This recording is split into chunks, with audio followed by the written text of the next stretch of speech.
အော်မကြီးပင်ရှယ်ပဲကျွန်တော်တို့ရင်းလာရင်လည်းရောက်ပါပြီဟုတ်တယ်ဆွဲကြတာတို့ရှိပြီးတော့အခုပူလီပဲလှည့်ပါပြီဗျာပူလီအေးထက်ကြိတ်ပဲခိုင်နေကြသုံးမလောက်ကိုရောက်ပါပြီဗျာအားလုံးပဲမင်္ဂလာပါခင်ဗျာကျွန်တော်ကိုသေးပါချိန်ရတော့9နာရီ10မိနစ်လောက်ရှိပြီဗျာခဏဒီနေ့ကျွန်တော်ဘယ်အောင်နေမလဲဆိုတော့ရုပ်ပတ်မှာဒါပေမဲ့မနေလာတဲ့ကြာတော့ဟိုစနေတဲ့နေ့တွေလည်းမအားတဲ့ခါကျတော့ကျွန်တော်အားတဲ့ချိန်လေးကိုကျွန်တော်ဒီလိုစနေလို့လည်းလိုက်ပြီးတော့ကျွန်တော်ရုပ်ပတ်လိုက်အောင်ပြီးရင်ကျွန်တော်တို့လက်ပေးတိုင်းပါရထိုင်တကူကြီးပါဖုံးအောင်ဗျာโอเคနေမယ်ကျွန်တော်တို့အင်နူစီတီမှာ9:55တော့ချိန်ထားတယ်ဗျ6နာရီထိုးကနေပေါ့ဒီကောင်းမယ်ရင်းတော့ဆိုရင်တော့ဒီဆက်ဆန်းဘက်တွေကမောင်မဲတယ်အခုတော့လမ်းမီးတက်နေတယ်တော့လင်းရှင်းနေရပါမယ်တော့ဆွဲနေရှယ်ပဲအတူတူကတပိုင်းပြေးတယ်နည်းနည်းလေးအေးလေးရှိတယ်โอเคစနေမယ်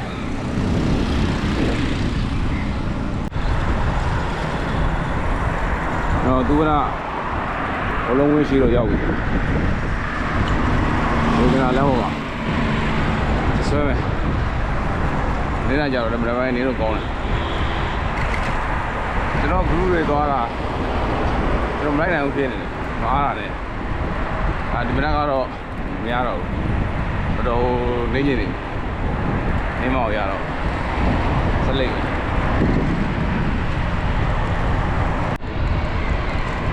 ကျွန်တော်ရင်းလာရင်လည်းအင်နူစီတီတော့ရောက်ပြီဝေစင်လမ်းနဲ့ပါရပြီလမ်းဆုံးရောက်ပြီဗျာ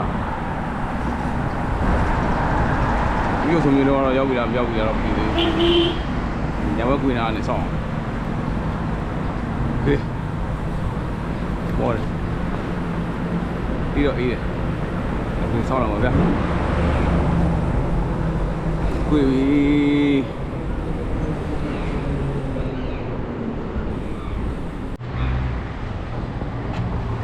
နော်အင်နူစီတီရှိရအခေအရှိပါအချိန်က9:41ဆိုတော့7မိနစ်တော့ဆောင်းဒီလိုဆိုတော့ကျွန်တော်တယောက်တည်းပဲပြီးဆက်လိုက်မယ်အခုဟုတ်ကဲ့အခုကျွန်တော်တို့အင်နူစီတီကျဆိုရောက်လာပြီဗျာကိုသေးရ2ယောက်ပေါ့နော်ဒီကျွန်တော်လိုက်မယ်ကျွန်တော်အခုအစီအစဉ်ကတော့လူရှိသွားစားမယ်โอเคအခုကောင်းမယ်လိုက်မယ်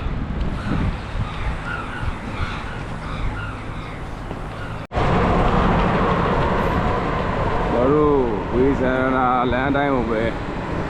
တူနောက်ဘက်ကိုရနေနေအောင်နော်ဒီလိုဆိုတောင်တကုံပဲလင်းရတော့မတော့မသိဘူးကျွန်တော်ကနေလိုက်ရှယ်ပဲနေတော့ကောင်းတယ်အားလုံးတို့ပါဗျာစားမတော့မယ်ရှယ်ပဲကျွန်တော်တို့ဝေဆန္ဒလမ်းတက်နေလာပြီးတော့သစ္စာလမ်းဘက်ကိုကုပြီးဝင်လာတာပေါ့နော်အခုကျွန်တော်တို့ဒါသစ္စာလမ်းမပေါ်မှာပါကျွန်တော်ဆက်ရွေးနေဆက်လိုက်မယ်နောက်မှာတော့ပြောလို့တကယ်ကြီးလေးထည့်ရောက်လာတဲ့တူတယ်အခက်ကြောင်ဗျာတော့လူရှိဆိုင်ကိုသွားကြည့်တဲ့သူပြောဆိုဒါတော့ကြာပြီအခုကတော့ဒီမှာပဲတော့ကြိုက်သွားပြီဆက်မယ်ကျွန်တော်ရှိမှာတော့သစ္စာလမ်းနဲ့တန်တူမလမ်းတောင်းတော့ရောက်ပြီဗျာဟုတ်ကျွန်တော်ဒီကနေပြီးတော့ဒီတောင်းကလာဒါကနေပြီးတော့ပဲအခုဝင်နေတူတယ်ဗျာဆက်လိုက်အားလုံးအကြည့်ကြအောင်ဗျာရှိမှာတော့ဥကျော်ဆိုဥဆောင်နေတာပါဒီကစိမ်းဝိုင်းချက်မယ်နော်ရှယ်ပဲဗမိုင်းလေး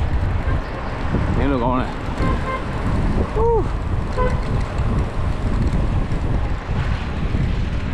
好嘛嘞，你得听了，很累了。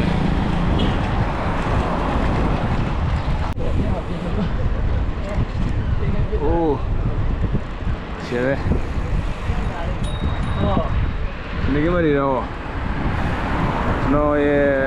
မိမပစ္စည်းတွေပါလေပို့ခိုင်းတော့ဒီကားလေးပါဖြုတ်ဘူးလေဗျာဘယ်မှလည်းကောင်းပါနဲ့ဆက်လိမ့်မယ်ဗျာအတက်တက်တော့နည်းနည်းတော့မောသွားတယ်ကောင်းရဲ့တော့ရှင်းညာကိုဝင်မယ်လေ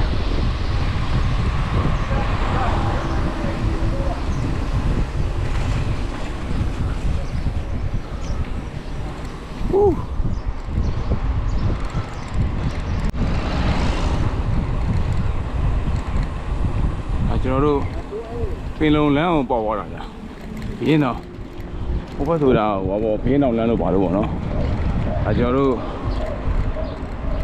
ဟိုရှင်းရှိတဲ့ပင်လုံလမ်းကိုရောက်သွားတာပေါ့နော်ဆွဲပဲကျွန်တော်ပြောတာလမ်းဟိုလမ်းဝင်တော့မသိဘူးကျွန်တော်အဲ့လိုပဲသိတယ်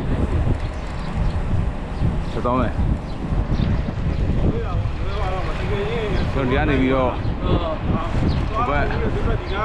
တောင်ပေါ်တော့ဝင်မနေတယ်ကြာဆက်လက်ကြည့်ပြကြပါဦးဗျာဒီနေ့ကျွန်တော်နေမှုလေခဏနေမှုလေဒီနေ့ကကျွန်တော်တကယ်ကြီးတရားဝတ်ချမ်းနေကြခဏလာဘူးတော့လိမ့်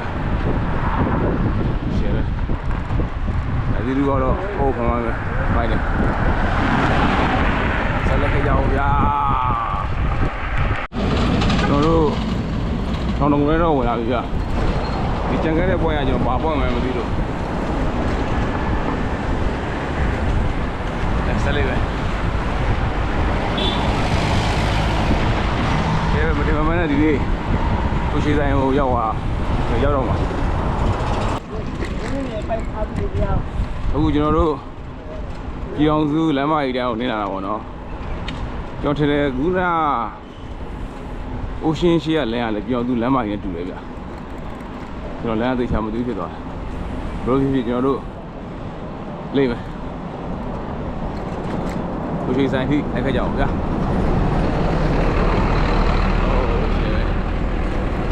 ဒီလိုတော့ပေါင်းတယ်ပေါ်ပါပဲစားမတော့မစီးတယ်ပဲစားမယ်ရှိကျွန်တော်တို့ပြည်အောင်စုလမ်းမကြီးနေလိုက်ပြီးတော့ကျွန်တော်တို့စီပင်လမ်းဘက်ကိုကျွန်တော်တို့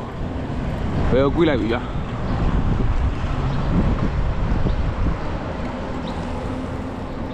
โอเคအားလုံးဆက်သွားမယ်ဗျာကျွန်တော်တို့ရောက်နေရတော့စီပင်လမ်း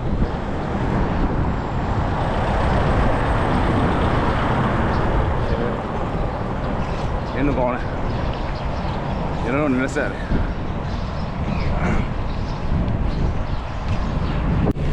မိလန်းတော့စီပင်လိုင်းနဲ့နင်းလာပြီးတော့အခုမိလန်းကိုပိတ်လန်းပေါ့နော်မိလန်းတော့ကျွန်တော်တို့ညာကိုပြေးလာပြီကြာကျွန်တော်တို့မိလန်းတိုင်းဝင်လာပြီးတော့ဒီနန်းသားမြိုင်လမ်းထဲကိုညာဘက်အပို့ဝင်လာပြီကြာကိုစီရပါ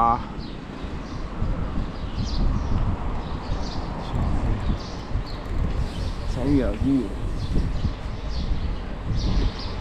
အော်မကြည့်ပြင်ရှယ်ပဲဟိုးကြရှာပါပဲရဝင်လို့ရမှာကျွန်တော်အားလုံးပေါင်းကျွန်တော်ပါဆိုရင်9ရက်6ရက်နေ6ရက်အားလုံးပေါင်း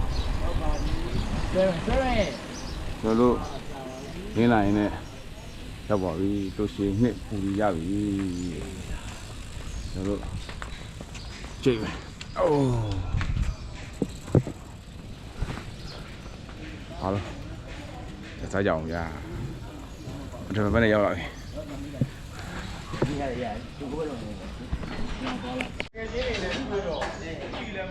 ကျွန်တော်တို့ကအခုမှားရတာကျုပ်တူရှည်လို့ပြောတယ်ဗျာ။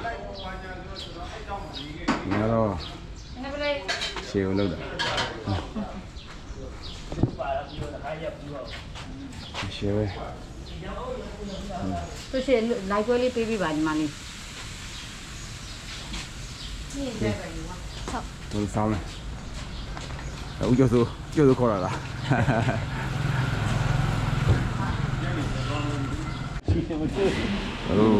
ကျုပ်တို့စီကတော့ရောက်လာပြီဗျာ နိုင်ဒီယာရမ်းလို့ သူတို့စားနေ နိုင်ဒီယာလို့မှတ်တယ် ဆွဲမလားဘယ်လိုမှရောက်လာတာ တော့ဟာ တော့လား သူကြိုက်ပါ စားကြအောင်ဗျာဆွဲပြီ ကျွန်တော်တို့ပါပါပါ တို့ရှိပြီးတော့အခုပူလီပဲလှည့်ပါပြီဗျာပူလီအေးထက်ကြိတ်ပဲ ပြုံးစီမျိုးစီရပါ ကျွန်တော်တို့6:49လောက်ရှိပြီဗျကျွန်တော်တို့စားပြီးတော့ပြီးတော့ကျွန်တော်တို့ဒီလိုရှိတဲ့ကနေပြန်မယ် ဟိုဒီလိုက် โอเคကျွန်တော်တို့လက်ပိတ်ဆန်ထိုင်အောင်မပြောတယ်ဗျာလိမ့်မယ် ဆွဲမယ်ကမကြီးရတာလေ ဟုတ်ပြီ ဟုတ်သူမင်္ဂလာပါဘေးဟုတ် ပါပါ အားလုံးဆက်လက်ခဲ့ကြအောင်ဗျာကျွန်တော်တို့အခုလော်ကားလမ်းမကိုပြန်ရောက်လာပြီပေါ့နော်ကျွန်တော်တို့ဒီကနေပြီးတော့ကျွန်တော်တို့ကမာကြီးဒါအစင်းသားကနေသွားမှနေတူတယ်ဗျာအဲနာကလည်းအဲနားမှာလည်းတောင်တကုံတရားတစ်ခုရှိတယ်ဗျာကျွန်တော်သိချာမသိဘူးဖြစ်နေโอเคသွားပါဗျာအားလုံးဆက်လက်ခဲ့ကြည့်ပြီးအောင်အကြောင်းပါပဲလမ်းနံပါတ်လေးနဲ့တရားနံပါတ်လေးနဲ့ပြောတော့မယ်ကြည့်မယ်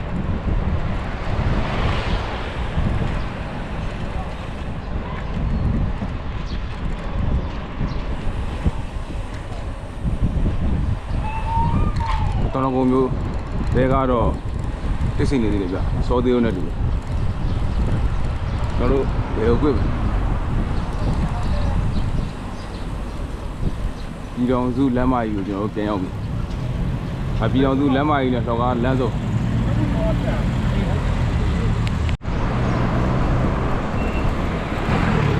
ွန်တော်တို့ဒီလောကပြည်တော်စုလမ်းမကြီးတိုင်းပြန်နေလာပြီးတော့အေယာဝတီလမ်းညာကိုကျွန်တော်ကိုယ်လိုက်ပြီဗျတော့ဒီစက်မှုစုံတွေကနေပြီးတော့ကျွန်တော်တို့ဖောက်ထွက်မယ်ဒါကလည်းနည်းနည်းလေးပုံနီးွားသူကနာဘက်ကိုလေ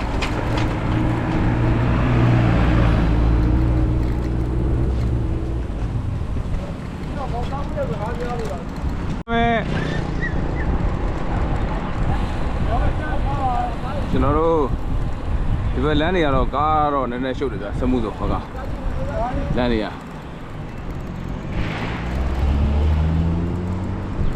ဒီရမ်းမြင်နေဖို့တော့မလွယ်ဘူးရှေ့မှာကျွန်တော်တို့ကမာကြီးအေယာဝတီလမ်းဘက်ကိုဖောက်ထွက်တဲ့တူဝနာဘက်ကိုဖောက်ထွက်တဲ့တရားတော့တွေ့ပြီအဲတရားနာမည်ကဘာလဲတော့မသိဘူးဗျာအဲတရားကျော်ကနေကျွန်တော်တူဝနာဘက်ချောင်းရောက်ပြီโอเคဆက်တော့မယ်နင်းတော့ကောင်းတယ်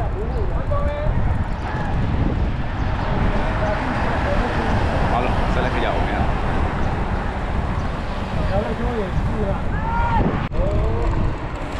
ကျွန်တော်သိရပြီဒီတရားမျိုးဦးစိတ်ဒီတရားโอเคဒီတော့ကျွန်တော်ဖြတ်မယ်နေအောင်တော့နည်းနည်းလေးထွက်လာပြီဆက်လိုက်မယ်ဗျညွန်တက်နေပြီ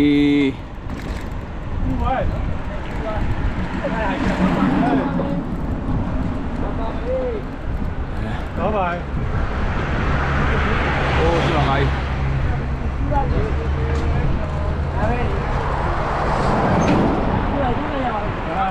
Chúng nó trâu níu ra nó. Bye bye. Xem đây. Ai à. Còn miếu gì vậy? Ok, thì là nhau đây khu tì vào. Xem đây. Rồi xí lắm thôi nha, béo chui cái mà gì đó, ta kia đó béo dầu, nó cũng gọi nhau chui là tết rồi mà làm gì, rồi thì ví dụ ông chắc là béo chơi là gì vậy, béo gì đó này bây giờ xem là bây giờ, rồi bỏ sớm muối này bây giờ cho nó có mày, tôi vẫn là bán nhà này cho nó thôi mày, cho thì vẫn lấy nhau nó cho mà vì, alo, sẽ là cái dầu ya, rồi bỏ sớm luôn mà đâu mà đi.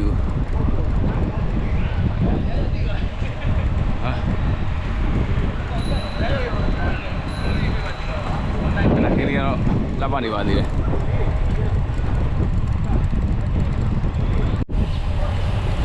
Cho nó xí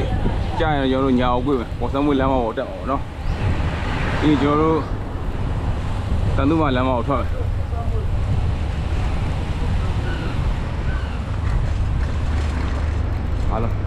ဆက်လိမ့်မယ်ဗျာရှင်းပါပဲဒီတော့ကောင်းတယ်ကျွန်တော်ရောထိုင်နေပြီးပါ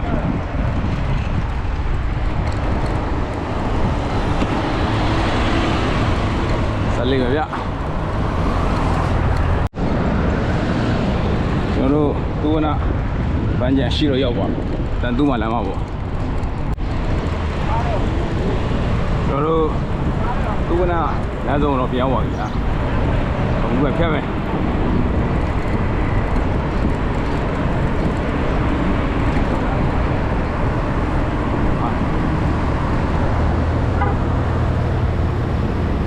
ကားရှိုးသွားပြီ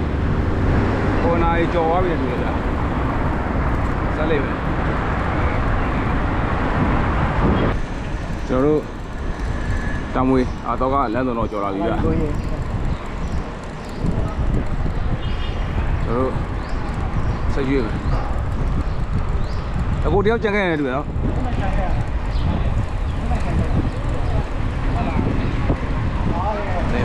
ကျွန်တော်ဆက်လုပ်ပြတာပြီးရတာကျွန်တော်တို့တံမွေဝိုင်းပါပြီးပါပြီဘယ်လာတော့လဲသုံးမလာတော့မှာကျွန်တော်တို့โอเคအားလုံးသုံးမလာအောင်လက်ခံပါဗျာကျွန်တော်တို့လက်ဖေးဆိုင်ရွေးနေအခုကျွန်တော်တို့ထိုင်နေကြသုံးမလာဟိုပဲရောက်တော့မှာဗျာရှင်းမှာတော့လမ်းရိုးစင်းလမ်းစုံပုံမှာ group တစ်ခွက်ဗျာအားပြီးလေးကျွန်တော်တို့ဒီလမ်းရိုးစင်းလမ်းတော်နေပြီးတော့ကိုယ်စင်လမ်းထဲကိုသွားမယ်အခုတော့ကျွန်တော်တို့လက်ဖေးဆိုင်တော့တိတ်ကြပါပါပြီဗျာသုံးမလားဆိုတာလိမ့်မယ်လက်ဖေးတောင်းမယ်အားလုံးအဲ့တော့မောတာဒီပြိုထဲမှာရဲကြက်ကွေးလောက်ရမလို့ရှုပ်တယ်အဲ့ဒီများတယ်လူပြင်တော့မငြင်းညံခိုင်းကြအောင်ဗျာကျွန်တော်တို့သုံးမှလာတော့ရောက်ပြီ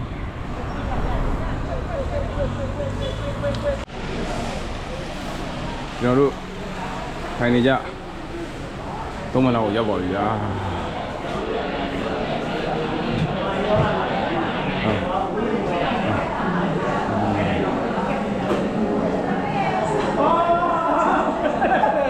ဆရာရောနားလေ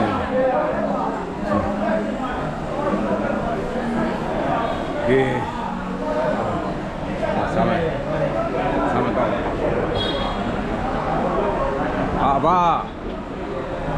တော့ဘာလာဖမ်းလားပြမင်းတို့အုပ်စုတရက်ချင်းမယ်နော်ဟုတ်လားပဲနော်ရတယ်လေဘာတော့ဘာကျွေးနေစားမှာသူနာသွားရင်ငါ့ကိုခေါ်ပါတော့ငါသွားဘာစီယာတော့ဘာစီယာအကျွေးတစ်ခုရှိသေးအားစားအောင်မကျွန်တော်တို့မကိုယူပုံမှန်ဒီလည်းတုံတော့ဟုတ်စားတော့ကျွန်တော်တို့လက်ဖေးဘာညာမလိုက်ပြီဗျာအောက်ကျော်ဆိုတော့ဒီမှာစမူသာထက်မှလာဗျာဒီတော့ဒီနေ့ဘာပြောလဲဆိုတော့အိန္ဒိယလိုင်းကိုကျွန်တော်တို့သွားနေတယ်နာမတကတို့ရှိပူရီအခုတော့စမူသာဝေးကောင်းပါဘာလေးဘာလို့ဘာလို့ကောင်းတယ်ဗျာဒီကျန်ယူတော့ခလောက်ပြလိုက်ပါကျန်ယူလေးကိုဘာအဲမှာโอเคကိုတို့ကလိုက်မယ်โอเคချမ်းမလေးကိုဟုတ်ကဲ့ချမ်း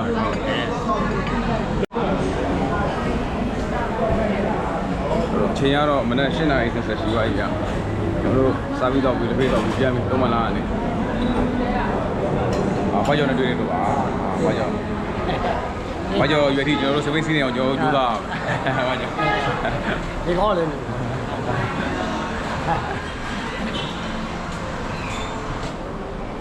ကျွန်တော်ပြန်မယ်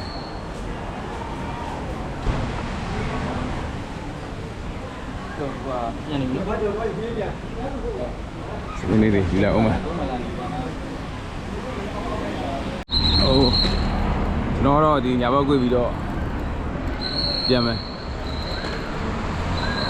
အခုစရဒီပြပြန်ပါလားဟုတ် ကိုစီရဲ့နောက်မှတွေ့တွေ့မယ် ဟုတ်ကဲ့သွားပြီ ဟောတလားကိုစီဟုတ်ကဲကိုစီအောင်နှုတ်ဆက်လိုက်ပြီလားတော့ရှေ့ဟိုတွေ့မယ်ကိုစီကတော့ညာကိုပြရမယ်ကျွန်တော်ဈေးတော့ဝယ်ပြရအောင်မယ်အဲဟင်းသားဟိုးကိုစီရဲ့ငယ်အောင်ကြောင်းပို့ရမယ်ပြီးကျွန်တော်လုပ်ကိစ္စတွေချိန်ထားတာတွေရှိတယ်ဗျာအဲဒါလေးသွားပြီးတွေ့ရမယ်စကားပြောရမယ်ကဲโอ้ကိုစီကဘယ်ပြန်မှာ လမ်းမတော်ဘုံစီ ဩလမ်းမတော်ဘူးစီโอเคအော်တလားဟိုတရားအစီတွေ့မယ်လေ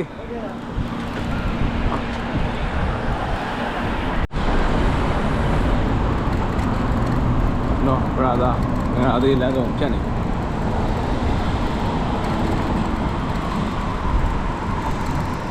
ကြမယ်ဒီနေ့နေရတာလေးမဆိုးပါဘူးခင်ဗျာဒီဘက်နဲ့လည်းကျွန်တော်တို့တော့ကိုရှီကိုသွားစားလိုက်ရတယ်ပြီးတော့လည်းကျွန်တော်သုံးပွင့်လာမှာဆက်ပြီးတော့လေပိတ်တန်ထိုင်ပြကြတယ်ပေါ့နော်ဒီနေ့ကတော့အေးရအေးကြောင်းဒီနေ့ကတော့သူကအေးရအေးကြောင်းပေါ့နော်ကျွန်တော်မြင်လိုက်တယ်နေကအခုဒီထွက်သူပြဒီနေ့လည်းမိုးဥတယ်နဲ့တူတယ်အဲသူတို့ကအဲ့လိုဖြစ်နေတယ်ပြန်မယ်နားမယ်လုတ်သက်ရှိကလုံမယ်ဗျာအားလုံးနောက်ဘလို့ဒီထပ်တွေ့မယ်ကျွန်တော်တို့ဒီကြားထဲမှာလည်း Cherry Ride လေးလည်းစီစဉ်ထားတာရှိတယ်ဗျာကျွန်တော်လည်းခီးရှည်သွားဖို့တော့စီစဉ်ထားတာတွေတော့ရှိတယ်အကြရင်ထပ်တွေ့မယ်ဗျာရှိမှာတော့ point နေနေတယ်မရဆောင်လာအောင်ကျွန်တော်ဝေးထိုင်းရာကြည့်တော့အင်အောင်ပြောင်းပါပြီဗျာ